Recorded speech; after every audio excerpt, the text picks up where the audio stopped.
Olá, meu nome é Manuel Jorge Silva Neto, sou subprocurador-geral do Ministério Público do Trabalho, professor de Direito Constitucional na Universidade de Brasília e doutor e mestre em Direito Constitucional pela Pontifícia Universidade Católica de São Paulo.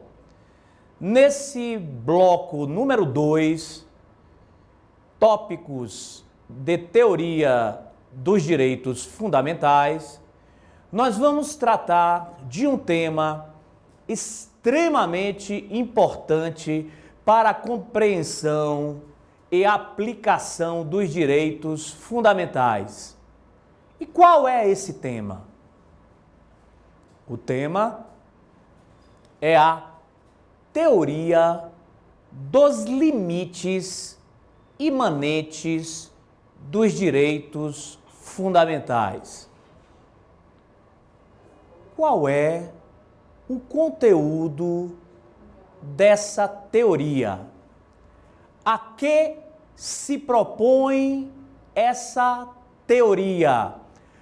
Qual a importância de sua utilização? É isso o que veremos agora. Nós sabemos que a Constituição é um conjunto de normas e princípios e que visam disciplinar não apenas a vida política do Estado, mas, numa concepção humanitária do direito constitucional, é necessário reconhecer que o papel mais elevado, o papel mais importante, a tarefa mais destacada que se comete às constituições é a da dignificação da pessoa. Nenhum texto constitucional poderá atingir o seu propósito, alcançar o seu desiderato, se não efetivar o valor fonte, como bem refere o saudoso professor Miguel Reale, o valor fonte do sistema normativo brasileiro, que é a dignidade da pessoa humana. E cogitar de dignidade da pessoa humana, sem que se cogite também de uma aplicação adequada dos direitos fundamentais, é uma tarefa impossível de se realizar. Então, esta é a importância da teoria dos limites imanentes dos direitos fundamentais. Compreender que a Constituição é um conjunto de normas e princípios, e que esse conjunto de normas e princípios deve ser interpretado de forma harmoniosa. E essa interpretação de forma harmoniosa deve estar, por sua vez, amparada numa investigação dogmática para a qual comparece, de modo decisivo, a teoria dos limites imanentes dos direitos fundamentais. Qual é o conteúdo desta teoria? Dado que nem todo direito fundamental disciplinado na Constituição Federal possui uma limitação explicitamente posta pelo legislador constituinte originário, e dado que todos os direitos fundamentais que existem na nossa Constituição, e por que não dizer, em qualquer texto constitucional, todos os direitos fundamentais devem ser interpretados de modo harmonioso, a teoria dos limites imanentes dos direitos fundamentais registra que, ainda que o direito fundamental não contenha uma limitação explícita ditada pelo sistema do direito positivo constitucional, essa limitação poderá provir em virtude da tarefa legislativa ou mesmo da tarefa incumbida ao aplicador do direito, ao julgador. E com isso, o que nós vamos compreender é que a teoria dos limites imanentes dos direitos fundamentais desenvolve a adequada ideia de que todos os direitos fundamentais são restringíveis. Há uma restringibilidade imanente a todo direito fundamental.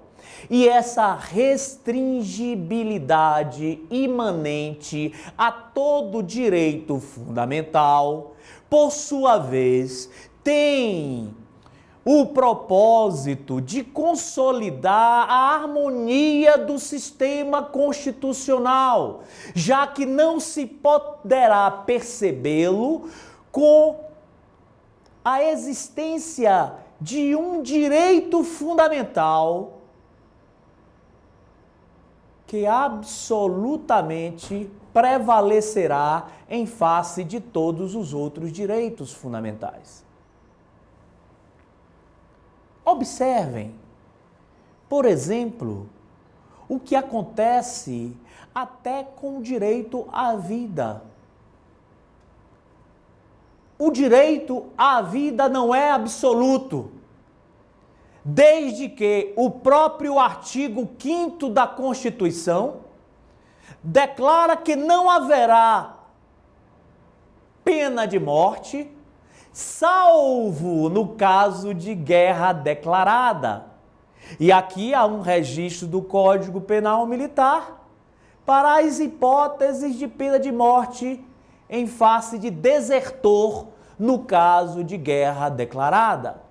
Ora, se assim acontece com o direito à vida, é evidente que todos os demais direitos fundamentais são restringíveis, já que a vida, direito pressuposto, pode ser relativizado. É óbvio que todos os demais direitos fundamentais também poderão ser relativizados. Mas observem que a teoria dos limites imanentes dos direitos fundamentais possui singularidades que merecem ser destacadas. E quais são essas singularidades? Aqui foi dito que a teoria dos limites imanentes dos direitos fundamentais está amparada na ideia de que nenhum direito fundamental é absoluto. Não há direito absoluto no sistema do direito positivo. Todo direito fundamental é restringível. Sucede que a limitação que possa ou até mesmo deva ser imposta a um direito fundamental possui essa limitação também um limite. Atenção, vou repetir. embora a teoria dos limites imanentes dos direitos fundamentais estabeleça que todo direito fundamental é restringível, ainda que não tenha havido uma restrição expressamente disciplinada no texto da lei ou na Constituição, a própria limitação possui um limite. E essa é a doutrina do limite dos limites. A doutrina do limite dos limites nada mais é do que a aplicação do princípio da proporcionalidade à limitação que é utilizada na teoria dos limites imanentes dos direitos fundamentais. Se é legítimo fixar-se um limite a fim de que o sistema normativo constitucional possa atingir o seu propósito, tratando harmoniosamente de todos os dispositivos, de todos os direitos fundamentais, desde que se tome por certo de que todas as normas fundamentais são normas princípio, dentro daquela formulação teórica de Robert Alexis, no seu já clássico Teoria dos Direitos Fundamentais. Se é verdade que toda norma fundamental é restringível, que toda norma fundamental comporta ela própria uma limitação, não deixa de ser verdade também, muito pelo contrário, que a incidência do princípio da proporcionalidade vai estabelecer a ideia clara de que a limitação que possa ser exercitada a um direito fundamental possui ela própria um limite. Essa é a doutrina do limite dos limites, que se insere, por sua vez, numa doutrina maior, mais ampla, que é a teoria dos limites imanentes dos direitos fundamentais. O problema, no entanto, é o seguinte: qual é esse limite ao limite?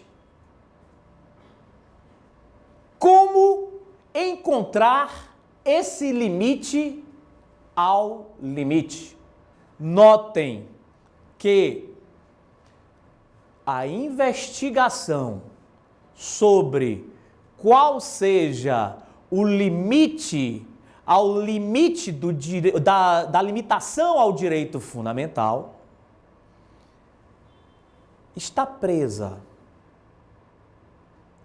à ideia e à tese de que nenhuma, atenção para isso, nenhuma limitação a um direito fundamental poderá atingir o núcleo ou o conteúdo essencial do direito fundamental. Vou repetir porque essa ideia é muitíssimo importante.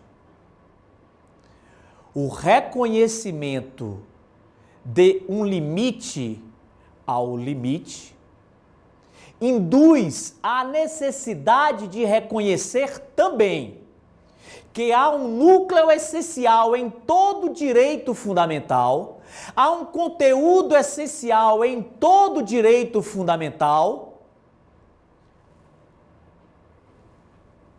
cujo afastamento será passível de controle judicial. Então, é preciso compreender que esse conteúdo essencial que existe em todo direito fundamental, que não é possível, em tese, dizer que conteúdo essencial é esse, tendo em vista a dinâmica das relações sociais e como essa dinâmica contribui para a transformação e a diversificação desse conteúdo essencial, mas nós poderemos aqui registrar alguns exemplos de direitos fundamentais cujo exercício podem ser eventualmente e ilegitimamente atingidos por uma limitação. Imaginem, por exemplo, o que acontece com o direito de reunião.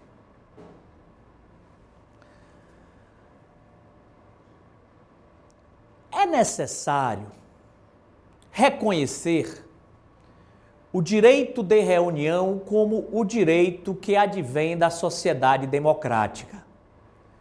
A Constituição refere que todos poderão se reunir pacificamente e sem armas, em local aberto ao público, condicionando-se apenas prévio aviso à autoridade, cujo prévio aviso se destina precisamente ao mais adequado exercício desse direito, já que outra reunião pública pode ser marcada por um outro grupo no mesmo local, originando assim algumas controvérsias.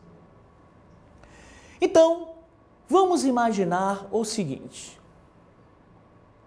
qual é o conteúdo do direito de reunião?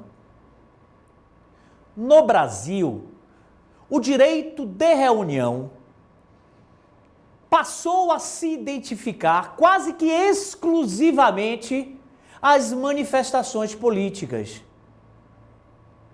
Porém, é preciso reconhecer que o direito de reunião, ele não se perfaz, ele não se consubstancia apenas no direito que os indivíduos têm de ir às praças, de ir às ruas, para se manifestarem politicamente, tal como aconteceu em 2013 no Brasil e tal como vem acontecendo com grande habitualidade. Porém, o direito de reunião, ele tem um amplo espectro. O direito de reunião, ele pode servir para o indivíduo se manifestar politicamente, mas pode se servir também para o indivíduo se manifestar religiosamente.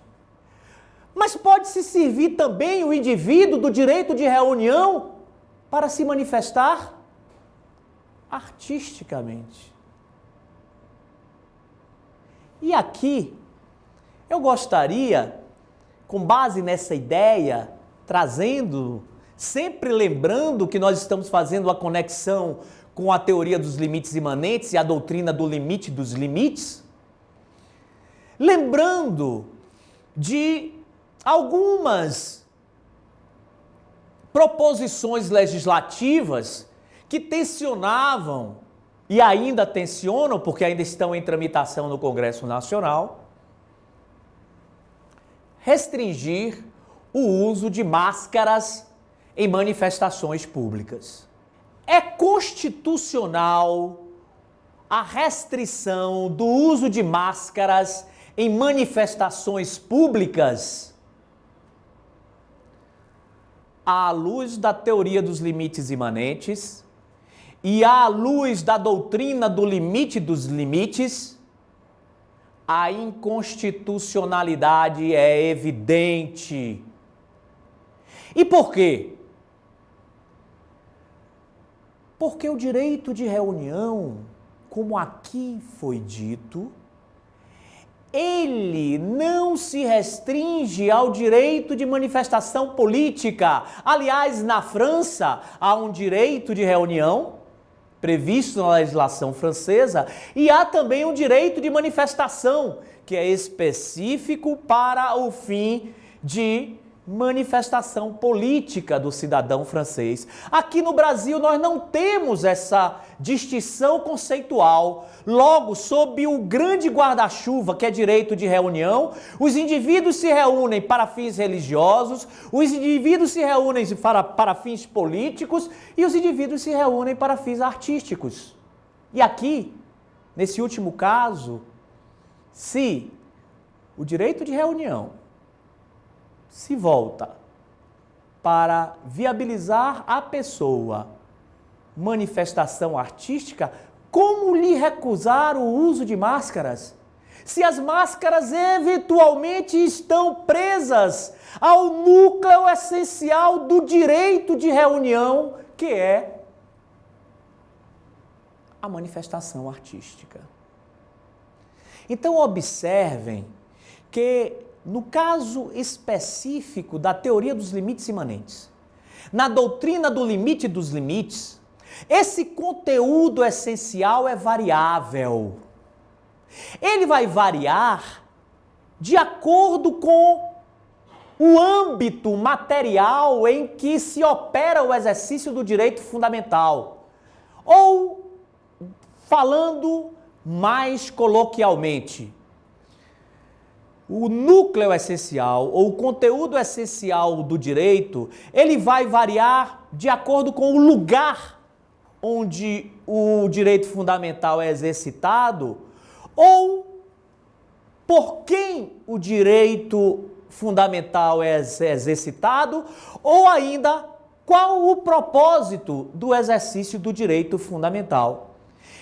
E mais um outro exemplo que eu gostaria de destacar para todos vocês. E mais um outro exemplo relacionado ao direito de reunião.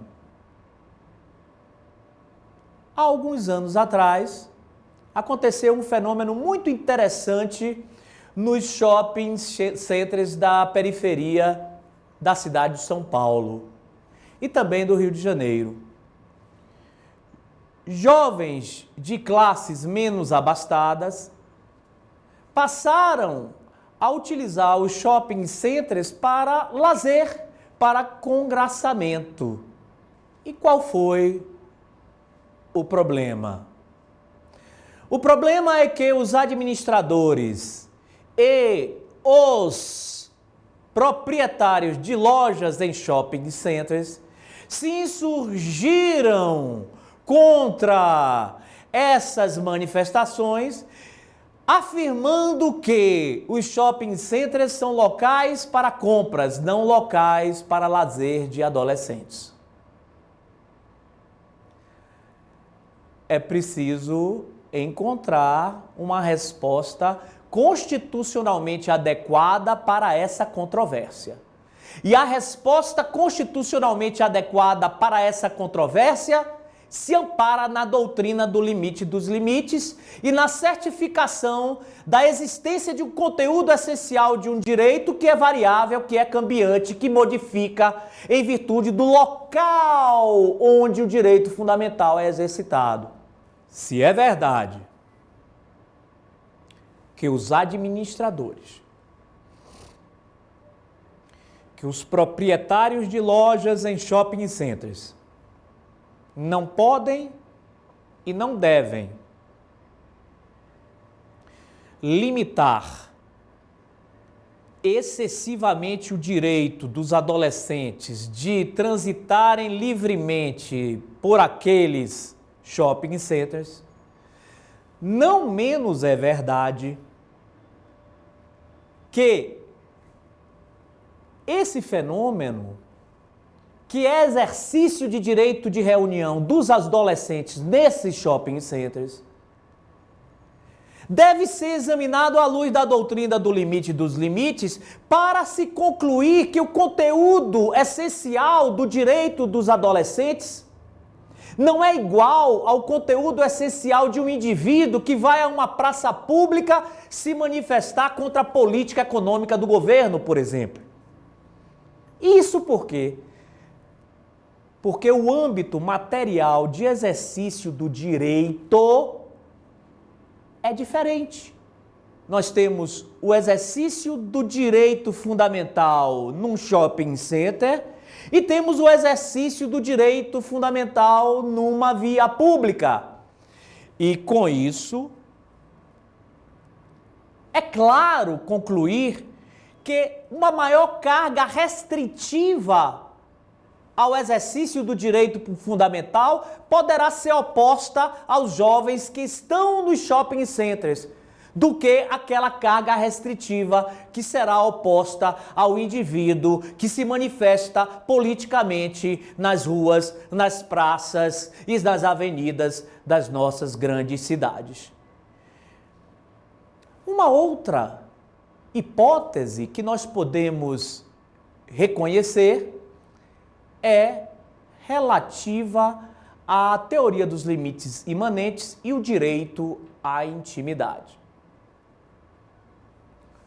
O que é o direito à intimidade? Há uma autora espanhola chamada Aurelia Romero, que ela muito sinteticamente e de forma muito elegante e técnica conceitua o direito à intimidade como o direito ao segredo pessoal. Todo indivíduo tem uma vida pública, todo indivíduo tem uma vida privada e todo indivíduo tem uma esfera íntima. Não pode haver intercambialidade entre essas condições existenciais do indivíduo, sob pena de se anular como indivíduo, como pessoa.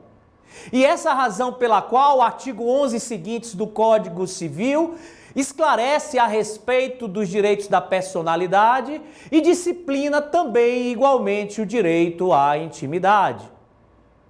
Logo, o direito à intimidade é o direito que toda pessoa tem de guardar o seu segredo pessoal e dividir com qualquer outra pessoa apenas se quiser. Esse é o conteúdo do direito à intimidade. Qual relação pode existir entre o direito à intimidade e a teoria dos limites imanentes? A relação é clara, porque a intimidade ou o direito à intimidade possui um núcleo essencial, um conteúdo essencial que precisa ser protegido, que precisa ser preservado e que a limitação ao direito à intimidade não pode atingir esse núcleo essencial. Porém, nós devemos reconhecer, mais uma vez, que o conteúdo essencial do direito à intimidade, ou a carga restritiva a esse direito, vai variar em virtude do local, em virtude das pessoas que exercitam esse direito. Nós sabemos de casos de famosos que mantiveram relações sexuais em praias extremamente conhecidas do jet set internacional.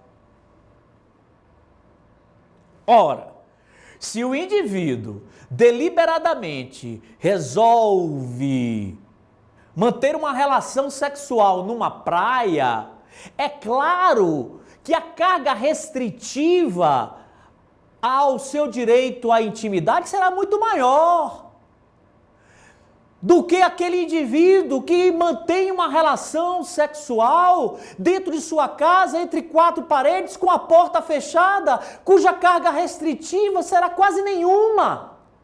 São duas situações totalmente diferentes. E que somente se pode buscar o conteúdo essencial em entendendo que ele é variável e depende do âmbito material em que esse direito está sendo exercitado, fazendo com que possamos, desse modo, buscar a melhor efetivação dos direitos, mas sabendo também que a melhor efetivação dos direitos depende do modo como o indivíduo o exerce. Desta forma, concluímos o segundo bloco deste curso Tópicos de Teoria dos Direitos Fundamentais, que poderá ser integralmente encontrado no meu livro-texto, Curso de Direito Constitucional. E passaremos para o terceiro bloco, que tratará da teoria da materialidade dos direitos fundamentais e da eficácia externa ou horizontal dos direitos fundamentais. Até já!